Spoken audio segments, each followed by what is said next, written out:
Bismillah. Cek. Assalamualaikum warahmatullahi wabarakatuh. Waalaikumsalam warahmatullahi wabarakatuh.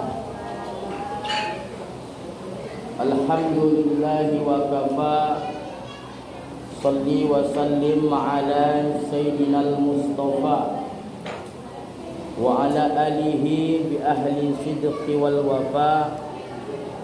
Ashhadu an la ilaha illallah wahdahu la syarika lah wa ashhadu anna sayyidana Muhammadan abduhu wa rasuluhu alladzi la nabiyya ba'dah. Allahumma shalli wa sallim ala sayyidina wa nabiyyina wa syafi'ina wa tukrina wa maulana Muhammad wa ala alihi wa sahbihi ajma'in. Qala Allah ta'ala Rabbi shrah li sadri wa yassir li amri wahlul 'uqdatam min lisani yafqahu qawli yafqahu qawli. Wa qala Allah ta'ala Rabbana zidna ilma warzuqna fahma. Wa qala Rasulullah sallallahu alaihi wasallam man kharaja fi talabil ilmi fahuwa fi sabilillah. Wa qala Rasulullah aidan man salaka tariqan yaltamisu fihi ilman sahalallahu lahu tariqan ilal jannah. Shadaqallahul azim wa sadaqa rasuluhun nabiyil karim wa nahnu ala dhalika minasy syahidin wasyakirin walhamdulillahi rabbil alamin. Ibu-ibu yang dirahmati Allah Subhanahu wa taala, bersyukur kita kepada Allah dengan ucapan alhamdulillahi rabbil alamin. Banyak kita solawat dan salam kepada Rasulullah sallallahu alaihi wasallam. Mudah-mudahan insyaallah kita yang hadir pada saat yang mulia ini, juga keluarga kita di rumah, seluruh jamaah di mushola ini adalah daripada umatnya yang mendapatkan syafaatul uzma yauma la yanfa' malun wala banun illa man atallaha biqalbin salim. Amin ya rabbal alamin. Ibu-ibu yang dirahmati Allah Subhanahu wa taala, langsung saja mengingat waktu kita, karena kita wirid yasin, kemudian taklim, majlis taklim di mushola, mengingat waktu asar, maka tidak ada salahnya agak cepat kita mulai. Mudah-mudahan cepat juga nanti selesai. Bu-ibu yang dirahmati Allah, saya kutip dalam kitab Nasahilul Ibad yang dikarang oleh Al-Imam An-Nawawi Al-Bantani, ulama Nusantara yang lama menimba ilmu di Arab Saudi. Banyak menulis kitab, tentu banyak murid-murid beliau.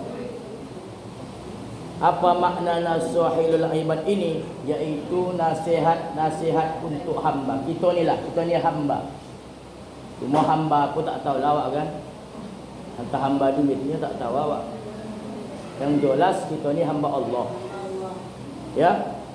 Di dalam kitab Nasahilul Ibad itu, Bu, nasihat-nasihat untuk hamba, ada perkataan Sayyidina Umar bin Khattab.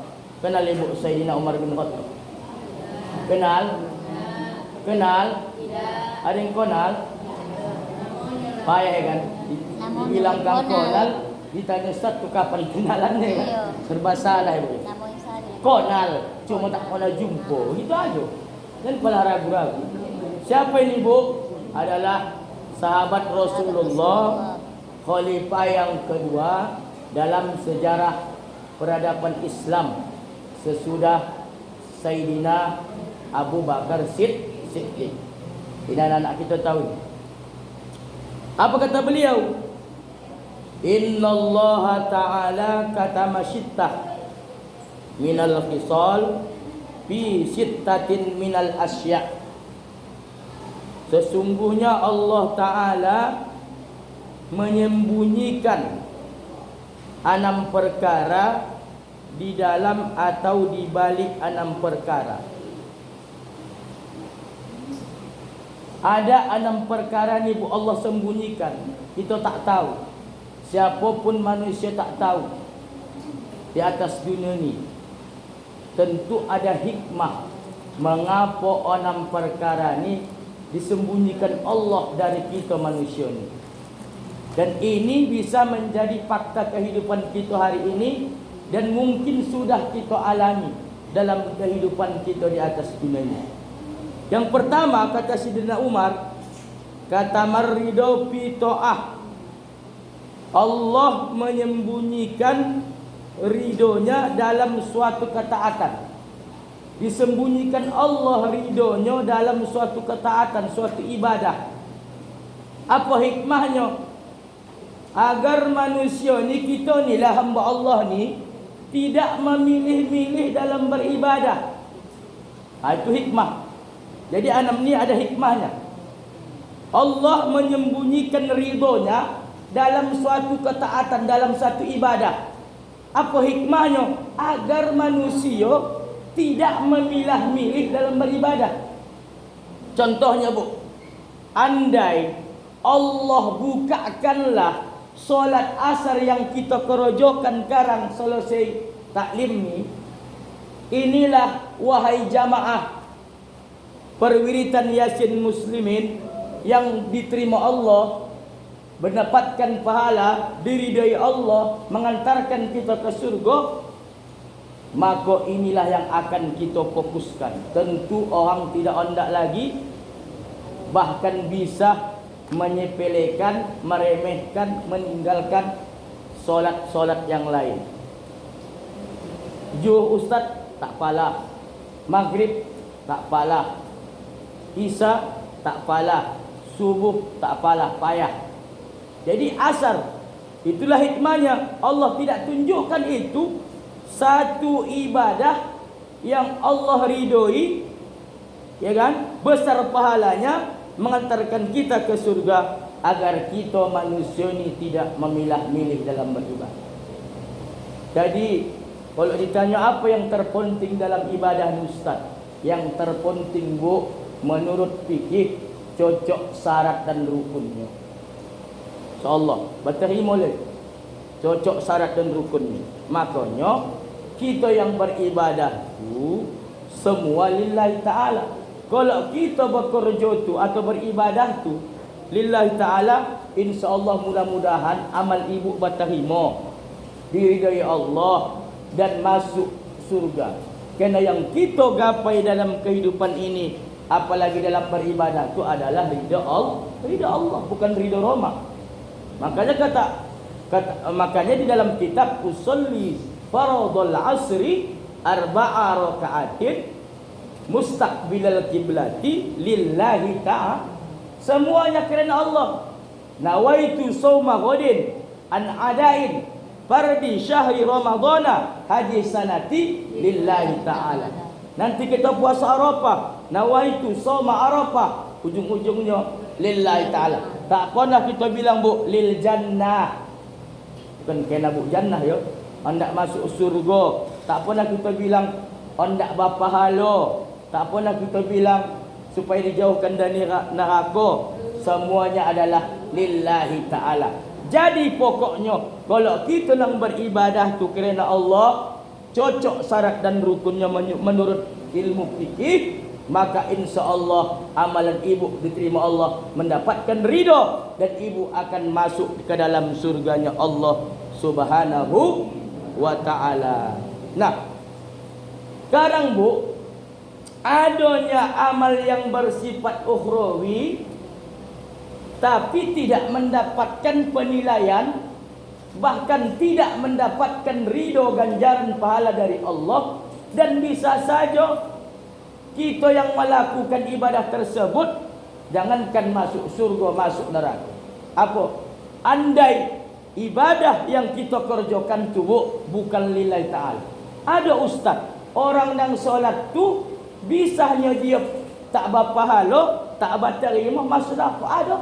Nanti di hari kiamat, Bu, ada nanti orang yang solatnya tidak pernah tinggal mulai dari balik, tapi begitu nanti dari kiamat tak dapat pahala, tak dapat dari ridha Allah daripada ibadah yang kita kerjakan. Adanya ustaz, orang yang bersedekah tu, berimpak, berkurban tu tak dapat pahala, bahkan masuk ke neraka. Ada. Andai kita yang solat, beribadah, berimpak, berwakaf, berkurban tu bukan didasari lillahi ta'ala, semata-mata mengharapkan diri Allah.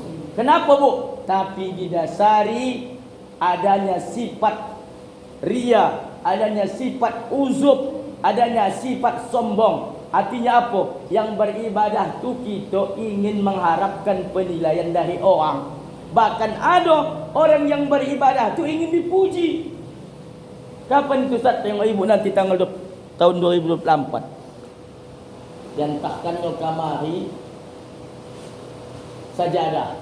Pilih kamu aku yo, aku caleg nomor 2 wilayah STF. Begitu tak monang, mengamuk dia ambilnya balik sajadah. Ada kejadian kan? Diwakafkannya tanahnya untuk musola, tak pilih, dibungkahnya balik musola. Nampak ibu nanti? Makanya ibu pun kalau dah pilih satu-satu lah, ini pula 5 orang mangkasi 5 diterima. Aku Ustaz adil, aku Ustaz 5 mangkasi 5 ku cucuk potong. 5 ku coblos. Nam bocor halus ni ibu. Pula 5 ku coblos batal lah. Kan?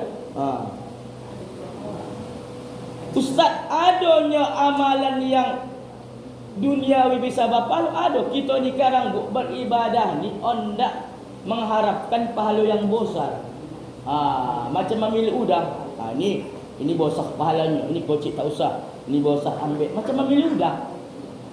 Pokoknya beribadahlah kita. Pasang niat lillahi ta'ala, insya-Allah berpahala, dapat ridha, masuk surga. Apa itu? Sepele, Bu. Ibu ondak ke pajak. Bakar itu nampak ibu lah di jalan birpot ni paku atau batu di jalan. Nampak ibunya tu. Ku tanya ibu, macam mana? Ibu lewatkannya, turunnya ibu. Tak semua ini. Aku Ustaz, yang penting loh pas ban kereta aku pergi ya. Ya? Ada pula tidak, turun dia. Dipindahkannya ni. Padahal ini dalam hadis termasuk sedekah yang paling ini. Ditengok Allah yang elok tu, Bu. Kenapa? Karena gara-gara ibu ambil paku dari jalan tadi, batu dari jalan tadi. Ada orang yang berkendaraan mungkin hendak copat, atau macam kita ni lah yang sudah tak nampaknya lagi rabun jauh, kan? Talanggahnya lah paku tu bocor bannya. Tak bawa dompet pula ocik tu. Terpaksa lah digadaikan HP. Kocik amalan tu bersifat dunia, tapi Allah tahu murah, tak berbiaya, tak capek. Kan, Bu? Kan? Bapal tengok Allah yang elok.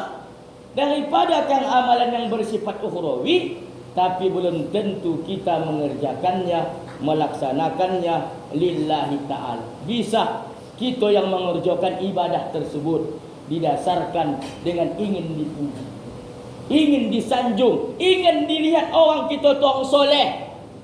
Hati-hati. Ibu pun yang berangkat wirid Yasin ni pasang niat. Innamal a'malu bin niat. Anto nak merawunkan apunya kereta baru, anto nak merawunkan golang barunya, atau nak merawunkan jilbab barunya. Hati-hati. Apunya? Apa masalah? Begitu minumlah dulu.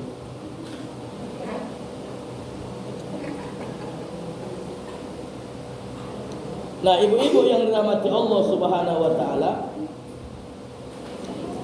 makanya saya buat tanya, Ustaz, apanya padilah puasa Senin Kamis? Tangguh bilang, ini aku nak pula, Bu, kalau saya tak tahu aku. Bu, kau ojokan cajo, cocok rukun dan syaratnya, kerana Allah mengharapkan ridha Allah, insya-Allah kita masuk surga. Cocok kan, Bu? Cocok. Kalau dibilang pun begini gini, kan? Ujung-ujungnya nanti nak mengajak pahala. Sarupanya itu nanti, Bu. Apalah fadilah puasa Arafah, yukaffirus sanataini madiyatan wa mustaqbilatan. Allah mengampunkan, menghapuskan dosa kita setahun yang lalu dan akan datang.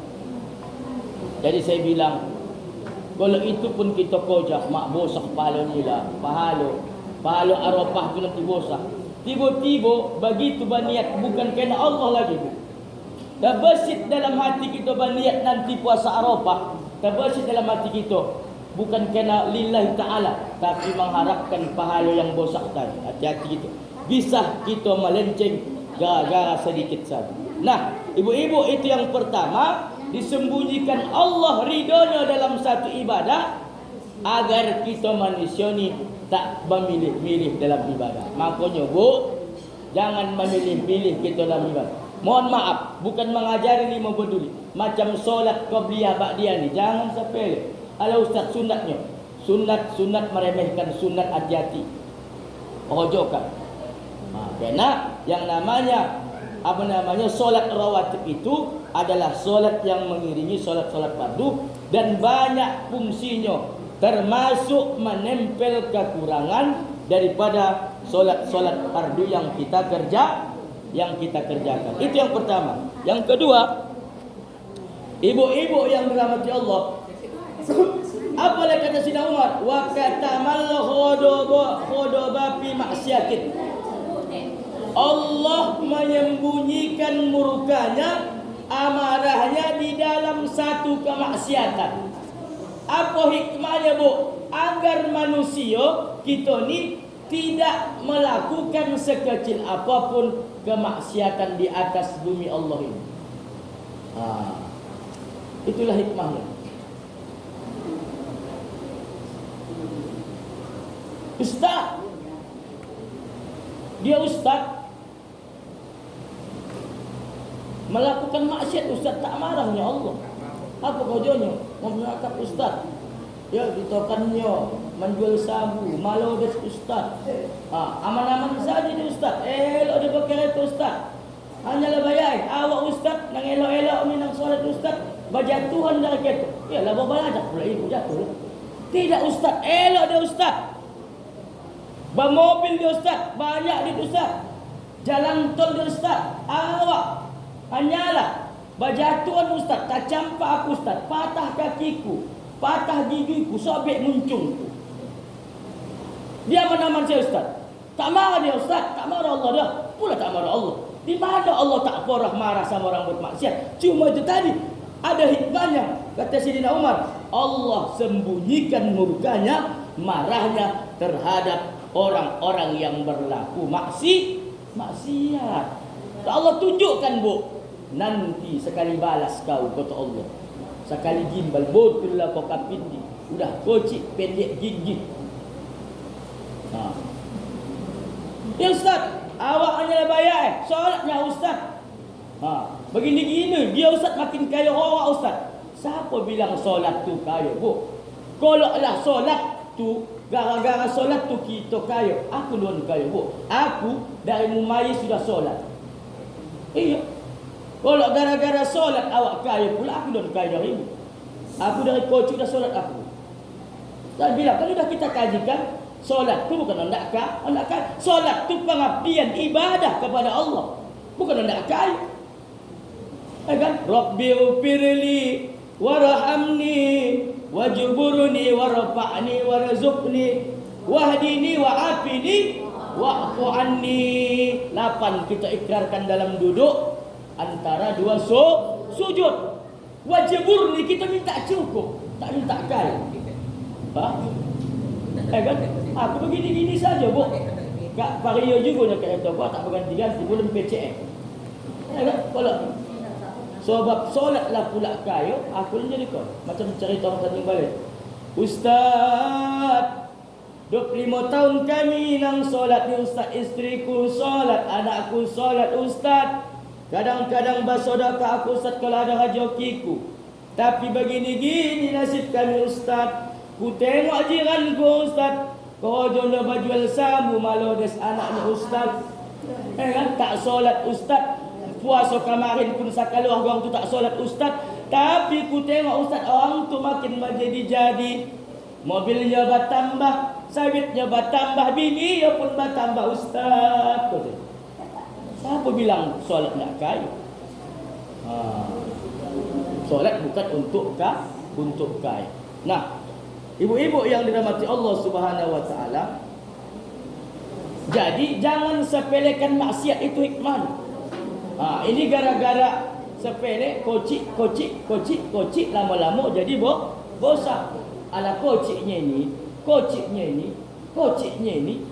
gara-gara jadi bosan. Ada dulu kita belajar di sekolah Arab kan, killan jabalan.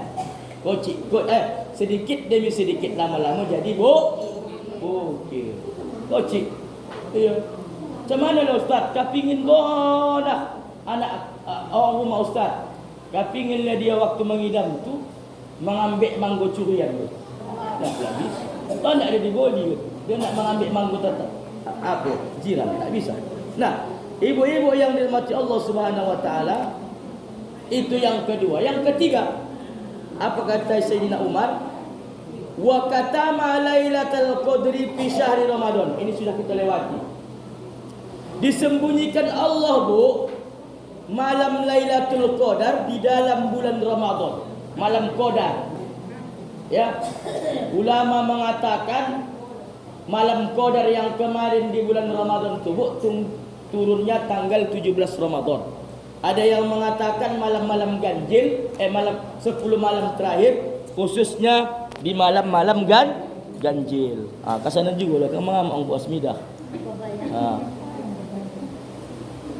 Jadi, Bu, Allah sembunyikan malam Lailatul Qadar di malam bulan Ramadan. Agar apa, Bu? Agar kita manusia, hamba Allah, memperkuat amal ibadah di bulan Ramadan, khususnya di malam-malam terakhir. Maka, Bu, malam Ramadan, khususnya 10 malam yang lewat tu, mengajar malam Lailatul Qadar, bukan malam Lailatul Bakar. Aku palak juga aku nama amak ni, betul bang? Iya. Ustaz tak ada lagi cerita membakar. Apa yang tak ada? Udah orang juga aku lewat. Suara mixer. Kan? Udah orang juga ni. Iya. Memboli je Ustaz, memboli. Tapi yang menjual tu membakar juga. Iya. Palak saya, Bu. Apa lagi, mohon maaf ya, Bu.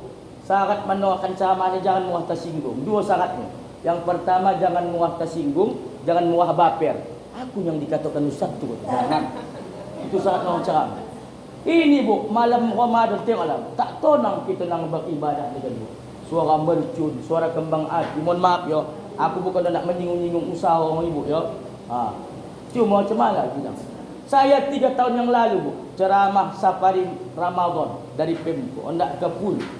Lewatlah aku lelok di simpang Pulut. Dilempar anak-anak tu lah mau. Tak apa je. Mak naiklah sini timur. Apa yang kau buat ni? Betul kau tak berakal. Apa kata ni? Anak-anak mana berakal? Wak ni wak ni pula. Memang betul lah kau tak ada otak kau. Katanya. Biarlah wak duit-duitku. Mak naik sinting ku jap. Turun aku kuda pak. Aku ada gila-gila. Udah apa punya wak ni jap. Biarlah tangan-tanganku. Aku sama. Kan? Aku bilang sama murid, sama anak-anak, kamu kalau nak main merocun silakan. Tengoklah berapa kebisingan yang terjadi. Boleh, Wak? Boleh Ustaz? Boleh. Pertama, cubalah mainkan di rumah kamu.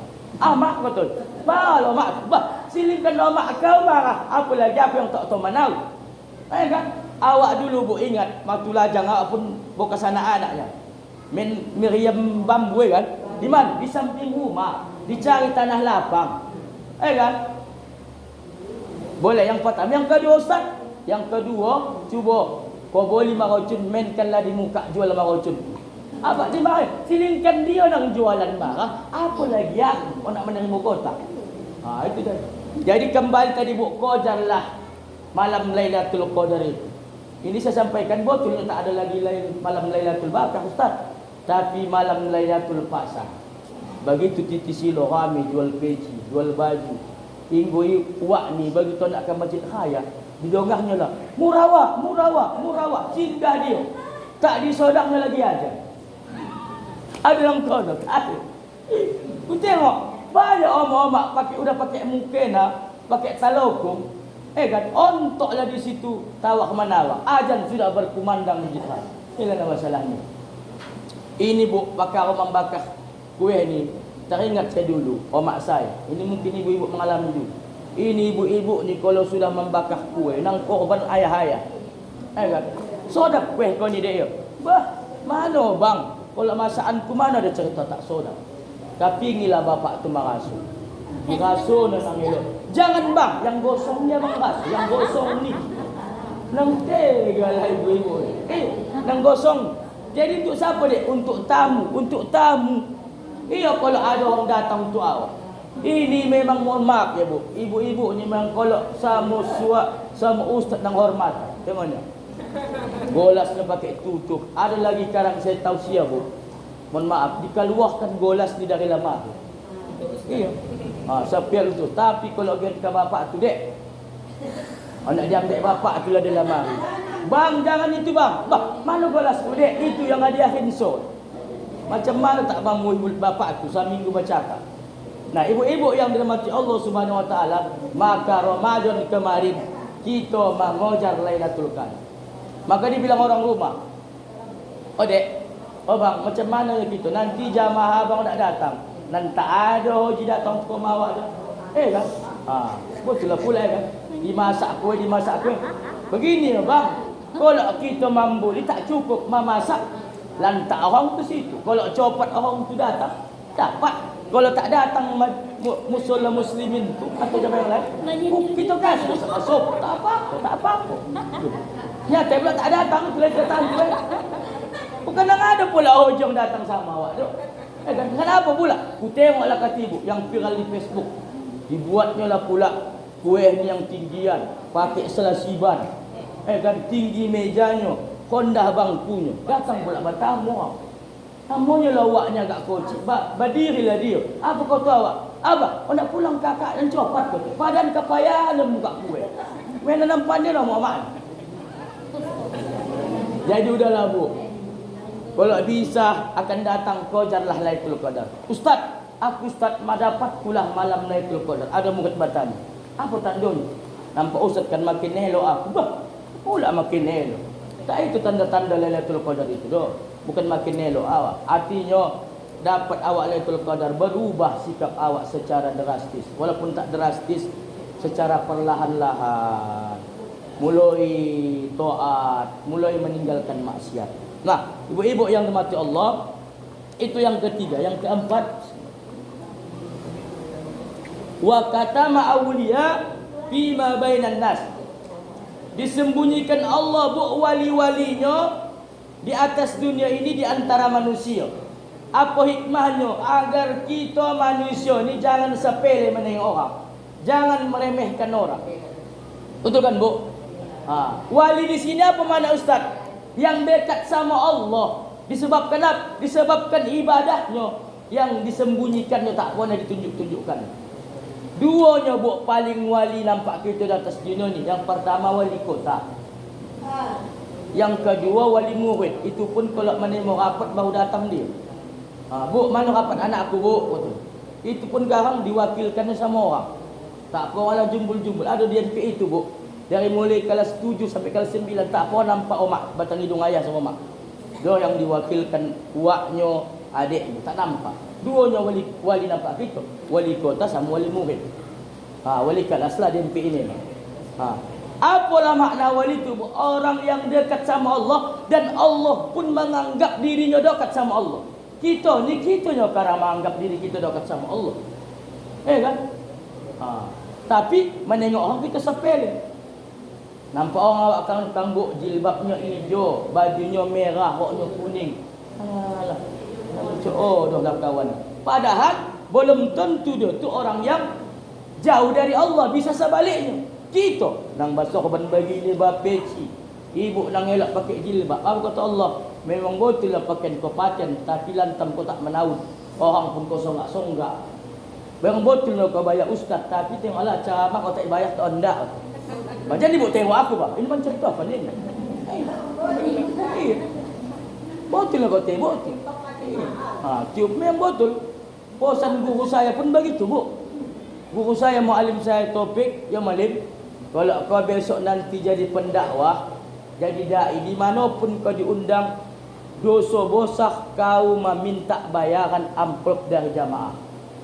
Sampai sekarang pun kan? Iya, dosa bosak seorang ustaz kalau mengharapkan amplop dari jamaah. Tapi, Bu, walaupun begitu lebih pada dosa bosaknya ibu mengundang ustaz tak mengasih amplop.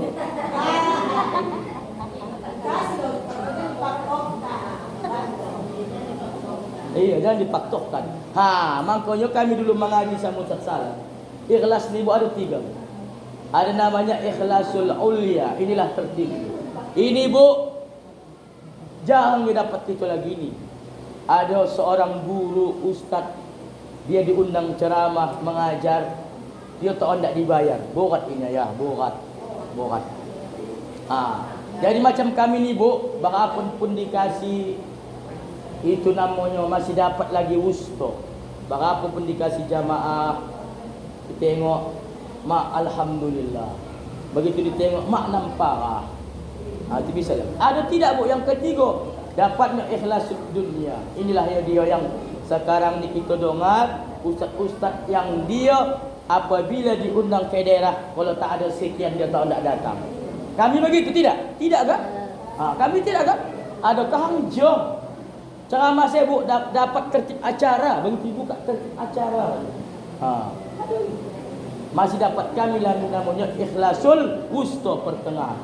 Nah, ibu-ibu yang dirahmati Allah, artinya apa? Jangan kita sepele menengok orang. Antah dianya orang yang paling dekat sama Allah. Antah dianya dianggap Allah hambanya. Kita ni ya sekarang menganggap diri kita hamba Allah. Ya Allah, ampunkanlah hambaku. Apa kata malaikat Jibril? Iya. Betullah kita ni kan mengaku hamba Allah, tapi pada dasarnya kita bukan hamba Allah. Apa hamba? Hamba duit. Kalau tak dikasih duit tak nak kerja. Kalau tak dikasih ini tak nak memilih. Hamba duit. Hamba setan bahkan, mohon maaf. Nah, ibu-ibu yang masya Allah, yang kelima, kita ringkas saja. Apa kata Sayyidina Umar? Wa katamal mauta fil umri. Disembunyikan Allah maut, kematian dalam umur. Apa hikmahnya, Bu? Supaya kita manusia ni mempersiapkan segala sesuatunya untuk menghadapi yang namanya kematian. Tak Allah tunjukkan ni. Kalau sudah sorat lah kita, Bu, di WA malaikat Israel lah kita. Bu, ibu apa? Ibu Upik katakan datang